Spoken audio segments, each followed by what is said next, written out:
Hello बच्चों, कैसे हैं आप लोग। बच्चों इस सेशन में हम लोग देखने जा रहे हैं एक्सरसाइज 6.2 का क्वेश्चन नंबर फर्स्ट। देखिए क्वेश्चन नंबर फर्स्ट में हमें यहाँ दिया गया है D is parallel to B C, find D C. तो इस तरह से एक फिगर दिया गया है जिसमें ट्रायंगल ए बी सी है। इस ट्रायंगल ए बी सी में डी लाइन किसके पैरेलल है, बी सी के पैरेलल है। बच्चों मैं आपको एक कॉन्सेप्ट बता देता हूँ, आप इसको एक ट्रिक भी समझ सकते हैं कि जब भी किसी ट्रायंगल में, ठीक है, जब भी किसी ट्रायंगल में एक साइड के पैरेलल कोई दूसरी लाइन ड्रॉ की जाए तो वहाँ पे आपको विदाउट थिंकिंग क्या अप्लाई कर देना है, बीपीटी अप्लाई कर देना है। और बीपीटी अप्लाई करते ही you will get your answer. Clear student. तो ये बहुत ही एक कॉमन अंडरस्टैंडिंग है जिसको आपको समझ लेना है कि जब भी ट्रायंगल के अंदर पैरेलल लाइन गिवन हो you will directly think about the BPT. आप डायरेक्टली बीपीटी के बारे में ही सोचेंगे which is Thales theorem. Clear. आइए देखते हैं। तो यहाँ पे देखिए बच्चों दिया गया है in triangle we write in triangle A B C. ये जो सब काम हम करने जा रहे हैं कहाँ करने जा रहे हैं, ट्रायंगल ए बी सी में। कंडीशन हमें दिया गया बच्चों D is parallel to B C. अब देखिए डी इज पैरेलल टू क्या है, बी सी है। तो इस ट्रायंगल में ये जो लाइन डी है बी सी के क्या है, पैरेलल है। तो अकॉर्डिंग टू द बीपीटी और थेल्स थ्योरम क्या होता है बच्चों, ये जो लाइन डी ई है ये remaining two side A B and A C को सेम प्रोपोर्शन में डिस्ट्रीब्यूट करती है। Clear student. So we can write A D upon D B equal to A E upon E C. तो यहाँ पे हम लोग लिखेंगे A D upon D B equal to A E upon E सी।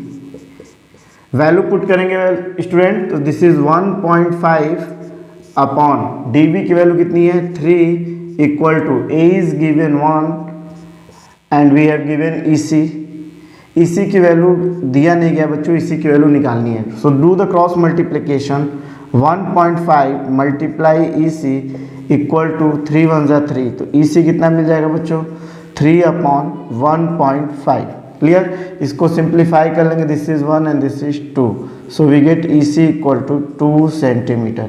इसको सिंप्लीफाई करने का तरीका क्या है, बिल्कुल बेसिक है, सीख लीजिए। अगर नहीं आता आपको तो ऊपर नीचे आप 10 से मल्टीप्लाई कर देते हैं तो आपको क्या मिल जाता है 30 अपॉन 15 एंड दिस इज 15 1 जा 15 एंड 15 2 जा 30। सो this is the rough section. इसको आपको कॉपी पे नहीं करना है, ये रफ सेक्शन है, केवल आपको समझाने के लिए बताया गया सिंप्लीफिकेशन कैसे हुआ, क्योंकि इन्हीं छोटी छोटी चीज़ों में काफ़ी बच्चों को प्रॉब्लम होती है स्टूडेंट। ठीक है, तो वो सारी प्रॉब्लम को हम लोग सॉल्व करते हुए चलेंगे।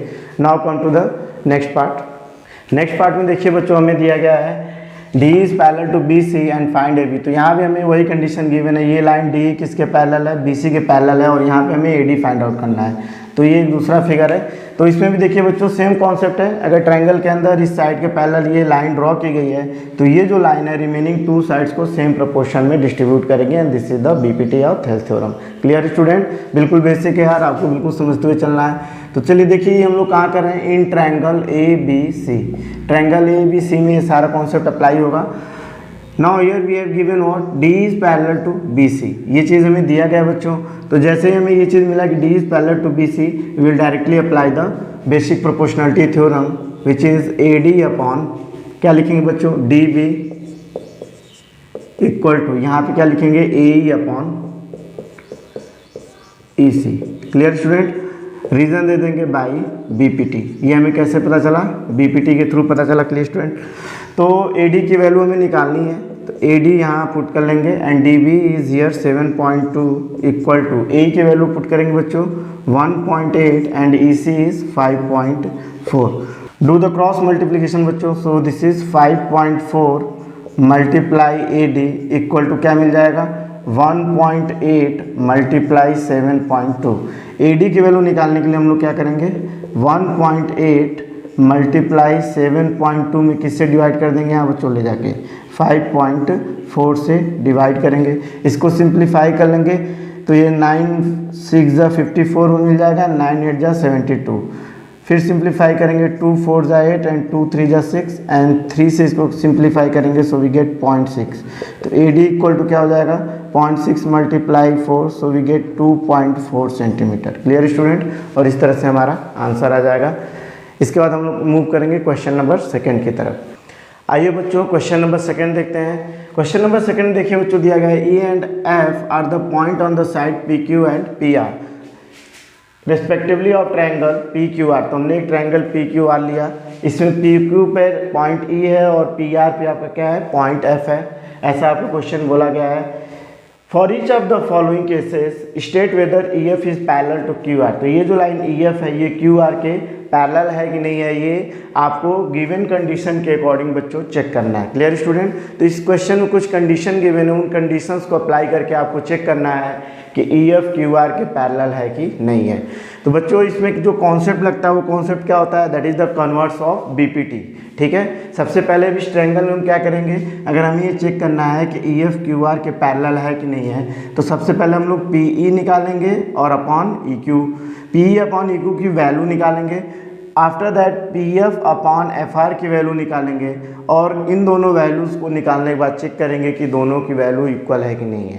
अगर दोनों का रेशियो इक्वल आता है बच्चों तो हम बोलेंगे that by converse of BPT E F is parallel to Q R. I hope यार आप बिल्कुल बात समझ गए होंगे आपको कैसे करना है। चलिए स्टार्ट करते हैं। तो यहाँ पे सबसे पहले हम लोग देखेंगे in triangle P Q R. Triangle P Q R के अंदर सबसे पहले हम लोग क्या निकालेंगे बच्चों, P E upon E Q का रेशियो फाइंड आउट करेंगे।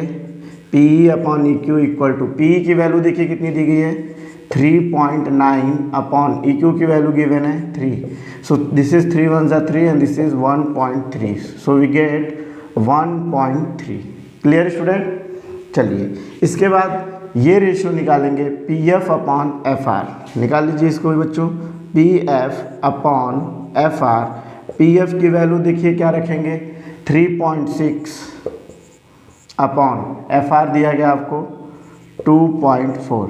इसको जब आप सिंप्लीफाई करेंगे तो आपको क्या मिल जाएगा, 12 2 जा 24 एंड 12 3 जा 36। 3.3 अपॉन 2 को हम लिख सकते हैं 1.5। So clearly here we can see that P E upon E Q and P F upon F R is not equal. ठीक है ना बच्चों? देखिए यहाँ पे फर्दर हम राइट करेंगे P E upon E Q is not equal to what, P F upon F R. This implies ये क्या हो जाएगा, E F is not parallel to Q R. और ये हमने कैसे बताया, by converse of BPT. Converse of BPT की हेल्प से बताया कि ये दोनों लाइन पैरेलल नहीं होंगी, क्योंकि अगर इन दोनों लाइन को बच्चों पैरेलल होना रहता तो ये दोनों रेशियो आपस में क्या आते हैं, इक्वल आते हैं। और इस तरह से हमने ये आंसर कर दिया। Clear student? तो आई होप यार बिल्कुल कॉन्सेप्ट आपको समझ में आया होगा। नेक्स्ट पार्ट देखते हैं बच्चों। नेक्स्ट पार्ट में देखिए आपको इन्फॉर्मेशन दिया गया है। अब पी की वैल्यू कितनी दी गई है 4 centimetre, Q is given 4.5 centimetre and this is PF is given 8 centimetre and FR is given 9 centimetre. Same process है बच्चों, उसी तरह से हम लोग करेंगे। यहाँ पे भी हमें ये दिखाना है कि EF बताना है कि EF QR के पैरेलल है कि नहीं है। तो we take in triangle PQR। ठीक है, इसके बाद हम लोग यही लाइन सेगमेंट का रेशियो निकालेंगे, PE upon EQ equal to, P की वैल्यू कितनी दी गई बच्चों 4 अपॉन ई क्यू की या क्यू की वैल्यू कितनी है 4.5। तो इसको सॉल्व कर लेंगे तो ये कितना आ जाएगा, this is 9 and this is 8। ठीक, तो यहाँ से आपको मिल जाएगा 8 अपॉन 9। अब इसका कैलकुलेशन देखिए, अगर आपको समझ नहीं आया तो यहाँ थोड़ा सा देख लीजिए। 4 अपॉन देखिए 4.5 है, इसे ऊपर नीचे आप 10 से मल्टीप्लाई कर दो बच्चों। ठीक है, तो क्या मिल जाएगा आपको, this is 40 and this is 45। उसके बाद आप इसमें 5 से सिंप्लीफाई कर लीजिए, 5 9 जा 45 and this is 8। So we get 8 upon 9। Clear student? तो इसको इरेज किया जाएगा। Take next ratio PF upon FR निकालते हैं बच्चों। चलिए PF अपॉन FR। PF की वैल्यू देखिए कितनी दी गई है 8 और FR की वैल्यू कितनी दी गई है 9। So here we directly get PF upon FR equal to what, 8 upon 9। तो आप यहाँ देख सकते हैं बच्चों कि यहाँ पे जो रेशियो आया है ना PE अपॉन EQ का, वो किसके इक्वल आया है, PF अपॉन FR के इक्वल आया है। जब इस तरह से रेशियो इक्वल आता है तो हम क्या बोलेंगे, this line EF is parallel to क्या हो जाएगा, QR हो जाएगा। कैसे, by converse of BPT। Converse of BPT will write the reason. Clear student? तो इस तरह से हमने बता दिया कि इस केस में ये जो कंडीशन गिवन थी या ये जो वैल्यूज़ गिवन थी, इन वैल्यूज़ के अकॉर्डिंग EF क्या है, QR के पैरेलल है। Clear student? चलिए इसका नेक्स्ट पार्ट, थर्ड पार्ट देखते हैं। तो इसका नेक्स्ट पार्ट देखते हैं, क्वेश्चन नंबर 2 का थर्ड पार्ट। यहाँ पे इन्फॉर्मेशन आपको दिया गया PQ 1.28, PR 2.56 centimetre, P is given 0.18 centimetre and PF is given 0.3 centimetre. तो आपको बताना है EF QR के पैरेलल है कि नहीं है। मैंने आपको बताया था बच्चों कि जब भी BPT या कन्वर्स ऑफ BPT आप अप्लाई करते हैं तो उस कंडीशन में रेशियो जो है 3 तरीके से फाइंड आउट होता है। एक तो होता है fraction upon fraction equal to fraction upon fraction आपको मिल जाता है, तो EF क्या होगा, QR के पैरेलल हो जाएगा। दूसरा तरीका मैंने बताया था कि इधर से आप फ्रैक्शन लेते हैं, PE अपॉन इस complete side PQ equal to अगर आपको मिलता है PF upon this complete side PR, उस केस में भी क्या होता है, कन्वर्स ऑफ BPT अप्लाई होता है, मतलब वहाँ पे भी EF जो है QR के पैरेलल होता है। Clear student? तीसरा जो मैंने तरीका बताया था बच्चों, क्या बताया था, आप नीचे से भी ले सकते हैं, this fraction upon this complete side and this fraction upon this complete side must be equal. In that case we can say that EF is parallel to QR। तो ये तीनों कंडीशन होता है बच्चों BPT को अप्लाई करने का, converse of BPT को अप्लाई करने पर। ठीक है, तो आई होप यार ये आपको बिल्कुल क्लियर हो गया होगा। इस तरह से आप BPT अप्लाई करते हैं। आइए बच्चों यहाँ पे हम लोग BPT अप्लाई किया जाए। पहले हम लोग रेशियो निकालेंगे। रेशियो निकालेंगे तो कैसे निकालेंगे, यहाँ पे देखिए फ्रैक्शन का दिया गया PE and this complete side is given PQ। तो यहाँ पे हम लोग निकालेंगे PE अपॉन PQ। PE की वैल्यू में गिवन है बच्चों कितनी, 0.18 एंड PQ इज गिवन 1.28। तो ये डेसिमल से डेसिमल रिमूव हो जाएगा बच्चों, 2 से इसको सिंप्लीफाई कर लेंगे, दिस इज 9 एंड 2 से इसको कर लेंगे, so we get 64। So we get 9 upon 64। इसके बाद जो ये रिमेनिंग साइड है PR, यहाँ पे भी रेशियो आप निकालेंगे, this fraction PF upon complete side PR। चलिए इसको फाइंड आउट करते हैं बच्चों। So we write PF upon PR equal to, PF की वैल्यू कितनी दी गई बच्चों, 0.36 है ना, अपॉन PR की वैल्यू में कितनी दी गई है, 2.56। फिर से यहाँ डेसिमल से डेसिमल हट जाएगा, दोनों 2 डिजिट पे लगे हुए हैं। 4 से कर लेंगे, 4 9 जा 36 एंड 4 6 जा 24, 1 कैरी जाएगा, दिस इज 16, 4 4 जा 16। So we get 9 upon 64। तो आप देख सकते हैं बच्चों कि ये दोनों रेशियो क्या है, आपस में इक्वल आ रहा है। PE upon PQ equal to we get PF upon PR। और इस तरीके से हम लोग बोल सकते हैं EF is parallel to which line, QR। EF किसके पैरेलल है, QR के पैरेलल है बच्चों। तो ये हमने कैसे बोला, बाय कन्वर्स ऑफ BPT। इस तरह से हमने इसको सॉल्व कर दिया। Clear student? आइए बच्चों मूव करते हैं क्वेश्चन नंबर 3 की तरफ। देखिए क्वेश्चन नंबर 3 में दिया है, if LM is parallel to CB and LN is parallel to CD, prove that AM upon AB equal to AN upon AD। तो यहाँ पे हमें कुछ कंडीशन गिवन है, 2 कंडीशन गिवन है, LM is parallel to CB and LN line is parallel to CD। तो हमें ये चीज़ प्रूव करनी है बच्चों। मैं आपको एक चीज़ बता दूं बच्चों, जब भी ट्रायंगल के अंदर आपको पैरेलल लाइन का कॉन्सेप्ट गिवन हो, आप डायरेक्टली क्या थिंक करेंगे, BPT या थेल्स थ्योरम के बारे में आपको सोचना है बच्चों। Clear student? तो जब भी आप BPT या थेल्स थ्योरम के बारे में सोचेंगे तो क्वेश्चन के सॉल्व होने की पॉसिबिलिटी बढ़ जाती है।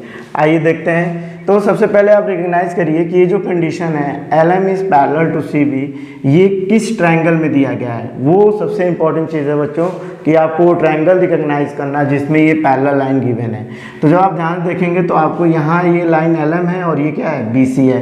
तो ट्रायंगल ABC में ये लाइन इसके पैरेलल है। तो हम लोग स्टार्ट करेंगे, प्रूफ लिखेंगे, triangle which one, ABC, LM is parallel to CB। जैसे ये लाइन LM CB के पैरेलल हुई तो यहाँ हम क्या अप्लाई कर देंगे, BPT अप्लाई करेंगे। तो BPT में हम लोग क्या लिखेंगे, AM upon MB equal to, यहाँ लिखेंगे AL upon LC by BPT। Reason आपको लिखना होगा आपने कैसे लिखा है, तो हमने बेसिक प्रोपोर्शनलिटी थ्योरम से ये राइट किया। Clear student? चलिए नेक्स्ट कंडीशन देखते हैं। सो इसको हम लोग इक्वेशन नंबर 1 ले लेंगे। नेक्स्ट कंडीशन में हमें दिया गया क्या, अब देखिए जो नेक्स्ट कंडीशन है, LN is parallel to CD, ये वाली लाइन इसके पैरेलल है। अब देखेंगे ये ट्रायंगल और ये जो लाइन है ये किस ट्रायंगल में पैरेलल है। तो हमने रिकॉग्नाइज किया कि ये जो दोनों लाइन पैरेलल है वो किस ट्रायंगल में है, ADC में है। ADC को ले लेंगे, कंडीशन अप्लाई करेंगे, कंडीशन राइट करेंगे, LN is parallel to CD, this is already given. अब देखिए बच्चों ये लाइन इसके पैरेलल आ गई, तो यहाँ भी हम BPT अप्लाई करेंगे, तो AN upon ND equal to क्या लिखेंगे, AL अपॉन LC। तो यहाँ पे हम राइट करने जा रहे हैं AN upon ND equal to AL upon LC। ये हमने कैसे लिखा है, by BPT। This is equation number second. अब ध्यान से देखिए दोनों इक्वेशन को, equation number first and equation number second. आप देख सकते हैं कि दोनों में जो है राइट हैंड साइड क्या है, आपस में इक्वल है। तो जब भी दो इक्वेशन में बच्चों आपका लेफ्ट हैंड साइड या राइट हैंड साइड इक्वल होता है तो अदर साइड्स ऑलरेडी इक्वल हो जाएगा। आपका राइट हैंड साइड इक्वल है तो लेफ्ट हैंड साइड भी क्या हो जाएगा, आपस में इक्वल हो जाएगा। So we write from equation first and second. Equation first and second से हमें क्या मिला बच्चों, AM अपॉन MB की वैल्यू किसके इक्वल हो गई, AN अपॉन ND के इक्वल हो गया। इतनी बात सबको समझ में आया बच्चों। अब इसके बाद देखिए हमें प्रूव क्या करना है, AM upon AB equal to AN upon AD करना है, ठीक है। तो ये चीज़ प्रूव करने के लिए बच्चों हमें क्या करना पड़ेगा, सबसे पहले रेसिप्रोकल लेंगे। तो इसका रेसिप्रोकल लेने का मतलब लेफ्ट हैंड साइड को न्यूमरेटर को डिनोमिनेटर एंड डिनोमिनेटर को न्यूमरेटर बताएंगे। वैसे ही राइट हैंड साइड में न्यूमरेटर को डिनोमिनेटर और डिनोमिनेटर को आप क्या बना देंगे, न्यूमरेटर बनाएंगे। तो इसका रेसिप्रोकल लेंगे तो हम क्या लिख सकते हैं, we write MB upon AM equal to, यहाँ क्या लिख सकते हैं, ND अपॉन AN। इसके बाद हम क्या करेंगे, दोनों साइड में +1 ऐड कर देंगे। तो किसी भी क्वेश्चन में आप कोई फिक्स नंबर ऐड करते हैं, सब्ट्रैक्ट करते हैं, इक्वेशन के ऊपर कोई इम्पैक्ट नहीं पड़ता है। तो +1 ऐड करेंगे बोथ साइड पे, तो हम लिखेंगे MB upon AM +1 equal to, यहाँ देखिए राइट हैंड साइड में है ND upon AN and this is +1। यहाँ से बच्चों हम लोग एलसीएम ले लेंगे, तो AM और 1 का एलसीएम आपको मिल जाएगा AM से AM में डिवाइड करेंगे 1 मिलेगा, 1 का MB में मल्टीप्लाई कर देंगे, so we get MB plus 1 को AM से डिवाइड करेंगे, AM मिलेगा, AM का 1 मल्टीप्लाई कर लेंगे, we get AM equal to, same process यहाँ करना है। AN और 1 का एलसीएम आपको क्या मिल जाएगा, AN मिल जाएगा, AN से AN में डिवाइड कर लेंगे, 1 रिजल्ट आएगा, 1 का ND मल्टीप्लाई करेंगे, वी गेट ND प्लस 1 से दोबारा आप AN में डिवाइड करेंगे तो AN टाइम डिवीजन जाएगा एंड 1 का मल्टीप्लाई कर लेंगे, सो वी गेट AN। अब देखिए MB प्लस AM को ऐड करने पे कंप्लीट साइड मिल रहा है AB, so this is AB upon AM equal to ND plus AN आपको क्या मिल जाएगा, AD मिल जाएगा, so we get AD upon AN। But आपको प्रूव क्या करना था, रेसिप्रोकल फॉर्म में AB नीचे होना चाहिए और यहाँ पे भी आपका AD नीचे होना चाहिए। फिर से एक बार रेसिप्रोकल ले लेंगे, तो यहाँ पे लिख लेंगे AM upon AB equal to AN upon AD, और इस तरह से हमने बच्चों क्या किया, प्रूव कर दिया। तो प्रूव करने का जो ओवरऑल समराइज तरीका मैं आपको बता देता हूँ। आपको एक कंडीशन रिकॉग्नाइज करना है, किस ट्रायंगल के अंदर है वहाँ BPT अप्लाई कर लेना है। BPT अप्लाई करने के बाद इक्वेशन को आपको कंपेयर कर लेना है। इक्वेशन कंपेयर करने पे आपको ये कंडीशन मिल जाएगी, you will take the reciprocal लेने के बाद 1 ऐड कर लेंगे बोथ साइड में और आपका आंसर आ जाएगा। क्लियर स्टूडेंट, आई होप यार ये पूरा कॉन्सेप्ट आपको समझ में आया होगा।